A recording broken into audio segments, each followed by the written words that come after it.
Assalamualaikum warahmatullahi wabarakatuh. Halo, apa kabar semuanya? Di video kali ini, kelompok 7 yang beranggotakan Lairatul Masruroh, Anin Bilestari, dan Maidatul Azizah akan menyampaikan materi tentang kesesuaian gaya kepemimpinan dengan struktur organisasi dan perilaku. Yuk kita simak bersama.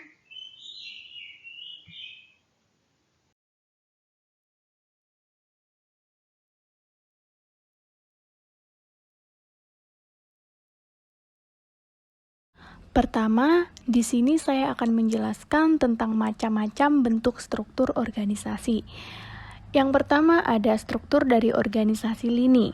Organisasi garis atau lini adalah suatu bentuk organisasi di mana pelimpahan wewenang langsung secara vertikal dan sepenuhnya dari kepemimpinan terhadap bawahannya.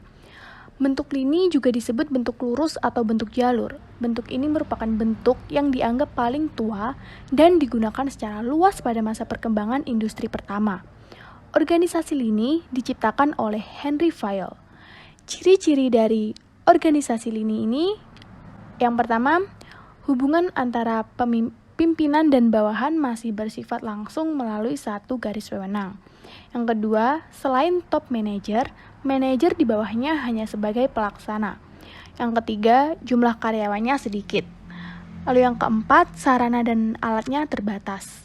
Yang kelima, bentuk lini pada perusahaan perseorangan. Pemilik perusahaan adalah sebagai top manager, dan yang terakhir, organisasi ini adalah organisasi yang kecil. Lalu yang kedua ada organisasi lini dan staf. Organisasi lini dan staf adalah kombinasi dari organisasi lini dan organisasi fungsional. Pelimpahan wewenang dalam organisasi ini berlangsung secara vertikal dari seorang atasan pimpinan hingga pimpinan di bawahnya. Untuk membantu kelancaran dalam mengelola organisasi tersebut, seorang pimpinan mendapat bantuan dari para staf di bawahnya. Tugas para staf di sini adalah untuk membantu memberikan pemikiran nasihat atau saran-saran, data, informasi, dan pelayanan kepada pimpinan sebagai bahan pertimbangan untuk menetapkan suatu keputusan atau kebijaksanaan. Pada struktur organisasi ini, hubungan antara atasan dengan bawahan tidak secara langsung. Ciri-ciri dari organisasi lini dan staf ini antara lain yang pertama ada hubungan atasan dan bawahan tidak seluruhnya secara langsung. Lalu karyawannya banyak, organisasinya besar, dan ada dua kelompok kerja dalam organisasi sehingga ditekankan adanya spesialisasi, yaitu yang pertama personel lini dan personel staff. Lalu yang selanjutnya ada organisasi fungsional. Organisasi fungsional diciptakan oleh F.W. Taylor, yaitu suatu bentuk organisasi di mana kekuasaan pimpinan dilimpahkan kepada para pejabat yang memimpin satuan di bawahnya dalam satuan bidang pekerjaan tertentu. Struktur ini berawal dari konsep adanya pimpinan yang tidak mempunyai bawahan yang jelas dan setiap atasan mempunyai wewenang memberi perintah kepada setiap bawahan sepanjang ada hubungannya dengan fungsi atasan tersebut. Ciri-ciri dari organisasi fungsional ini yaitu organisasinya kecil. Lalu di dalamnya terdapat kelompok-kelompok kerja staf ahli dan spesialisasi dalam pelaksanaan tugas. Dan ada target yang hendak dicapai dengan jelas dan pasti. Dan pengawasan dilakukan secara ketat. Dan yang terakhir ada organisasi lini dan fungsional. Organisasi lini dan fungsional adalah organisasi yang masing-masing anggota mempunyai wewenang yang sama dan pimpinannya kolektif. Organisasi komite lebih mengutamakan pimpinan.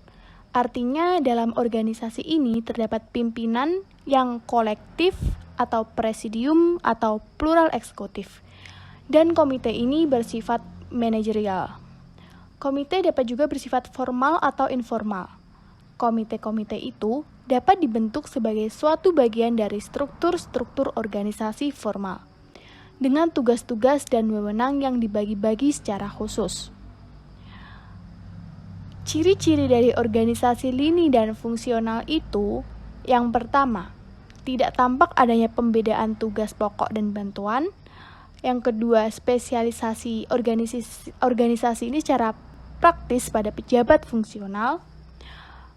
Lalu yang ketiga, pembagian kerja dan wewenang tidak membedakan perbedaan tingkat eselon. Yang keempat, struktur organisasi tidak begitu kompleks. Biasanya terdiri dari ketua, sekretaris, bendahara, ketua-ketua seksi, dan para petugas. Lalu yang selanjutnya, struktur organisasi secara relatif tidak permanen. Organisasi ini hanya dipakai sesuai kebutuhan atau kegiatan. Lalu selanjutnya, tugas pimpinan dilaksanakan secara kolektif. Dan semua anggota pimpinan mempunyai hak, wewenang, dan tanggung jawab yang sama. Lalu yang terakhir, para pelaksana dikelompokkan menurut tugas-tugas tertentu dalam bentuk satgas.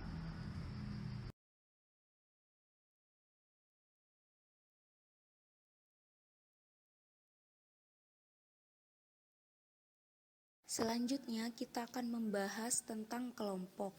Menurut Surjono Sukanto, kelompok sosial adalah himpunan atau satu kesatuan yang hidup bersama karena adanya hubungan di antara mereka secara timbal balik dan saling mempengaruhi, dan juga suatu kesadaran untuk saling tolong-menolong. Ciri-ciri kelompok ada 3. Yang pertama, interaksi. Menurut Wikipedia, interaksi adalah jenis tindakan yang terjadi karena 2 atau lebih objek memiliki efek satu sama lain. Yang kedua, tujuan atau kepentingan yang sama. Tujuan atau kepentingan yang sama pasti ada dalam setiap kelompok, karena dengan alasan itu orang-orang bersama membentuk satu kesatuan yang disebut kelompok. Dan yang ketiga, persamaan.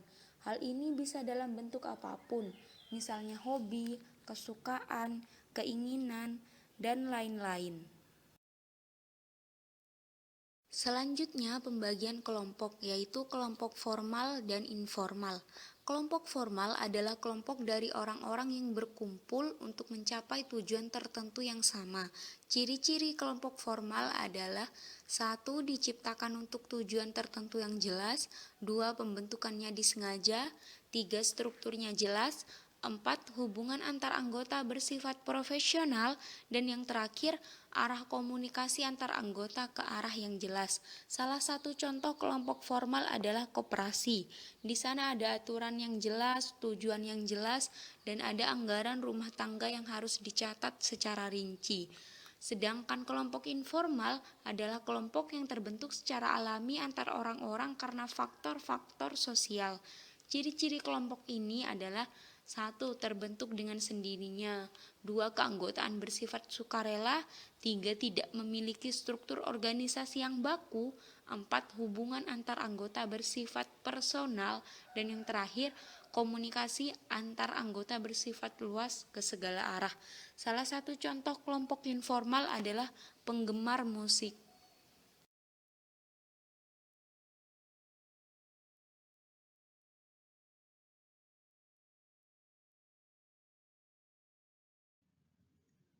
Selanjutnya yaitu kontingensi gaya kepemimpinan dengan perilaku kelompok.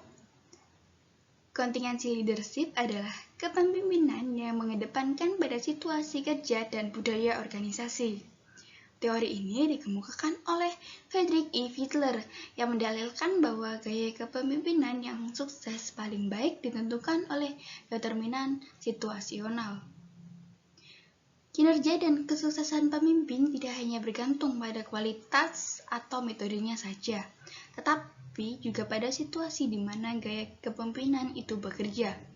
Ada argumen yang berpendapat bahwa setiap jenis kepemimpinan diperlukan pada masanya, yang memiliki arti bahwa gaya kepemimpinan tertentu diperlukan pada situasi tertentu dan tidak cocok pada situasi yang lainnya. Tidak ada satu gaya kepemimpinan terbaik. Pemimpin akan paling efektif ketika gaya kepemimpinannya paling sesuai dengan situasi yang tengah dihadapi pada saat itu juga.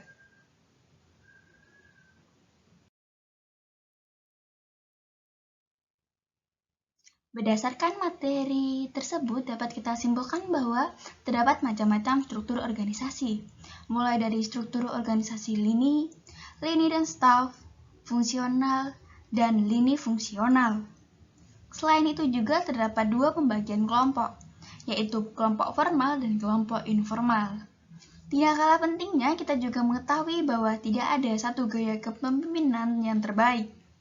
Pemimpin akan paling efektif ketika gaya kepemimpinannya paling sesuai dengan situasi yang tengah dihadapi. Kami dari kelompok 7 mengucapkan terima kasih dan kurang lebihnya mohon maaf. Wassalamualaikum warahmatullahi wabarakatuh. Sampai jumpa di video selanjutnya.